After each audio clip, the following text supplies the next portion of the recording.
Chandrika channel में आप सभी का स्वागत करती हूँ। आज नवरात्रि का 7वां दिन है। आज के दिन माता कालरात्रि की पूजा की जाती है। जैसा उन माता कालरात्रि का नाम है वैसा ही इनका रूप है। खुले बालों में अमावस की रात से भी काली माँ कालरात्रि की छवि देखकर भूत प्रेत भाग जाते हैं। माँ का वर्ण काला है। खुले बालों वाली यह माता गर्दभ पर बैठी हुई हैं। इनकी श्वास से भयंकर अग्नि निकलती रहती है। इतना भयंकर रूप होने के बाद भी ये एक हाथ से भक्तों को अभय दे रही होती हैं। मधु कैटभ को मारने में भी माँ का योगदान था। माँ का भय उत्पन्न करने वाला रूप केवल दुष्टों के लिए है। अपने भक्तों के लिए माँ अत्यंत ही शुभ फलदायी है। कई जगह इन्हें शुभंकरी कहा जाता है। माता कालरात्रि का दूसरा नाम शुभंकरी है। जब माँ कालरात्रि अपने नाक से सांस लेती या छोड़ती हैं तो आग की भयंकर लपटें निकलती दिखाई देती हैं। माँ कालरात्रि का वाहन गधा है।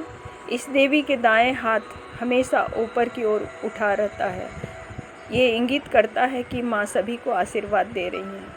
माँ कालरात्रि के निचले हाथ की मुद्रा भक्तों के भय को दूर करने वाली है, जबकि इनका बाएं हाथ में लोहे से बना एक कांटे जैसा अस्त्र है। माँ कालरात्रि दुष्टों का विनाश करने वाली हैं। दानव, दैत्य, राक्षस, भूत प्रेत आदि इनके स्मरण मात्र से ही भयभीत होकर भाग जाते हैं। यह ग्रह बाधाओं को भी दूर करने वाली हैं। इनके उपासकों को अग्नि भय, जल भय, जंतु भय, शत्रु भय, रात्रि भय आदि कभी नहीं होते। इनकी कृपा से यह सर्वथा भय मुक्त हो जाते हैं। नवरात्रि के 7वें दिन साधक का मन सहस्रार चक्र तक पहुंच जाता है। इस तरह के भक्तों के लिए ब्रह्मांड की सभी सिद्धियों को प्राप्त करने के लिए दरवाजे खुल जाते हैं। इस दिन माँ कालरात्रि की पूजा करने से सभी पाप धुल जाते हैं और रास्ते में आने वाली सभी बाधाएं पूरी तरह से खत्म हो जाती हैं। नवरात्रि सप्तमी का यह बड़ा महत्व है।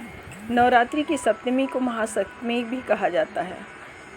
तांत्रिक लोग इस दिन विशेष पूजा करके माँ की कृपा प्राप्त करते हैं।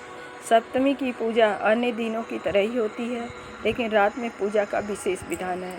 सप्तमी की रात्रि सिद्धियों की रात्रि भी कहा जाता है। माँ दुर्गा का 7वां दिन तांत्रिक क्रियाओं की साधना करने वाले लोगों के लिए बेहद महत्वपूर्ण है। देवी की पूजा के बाद शिव ब्रह्मा की पूजा अवश्य करनी चाहिए।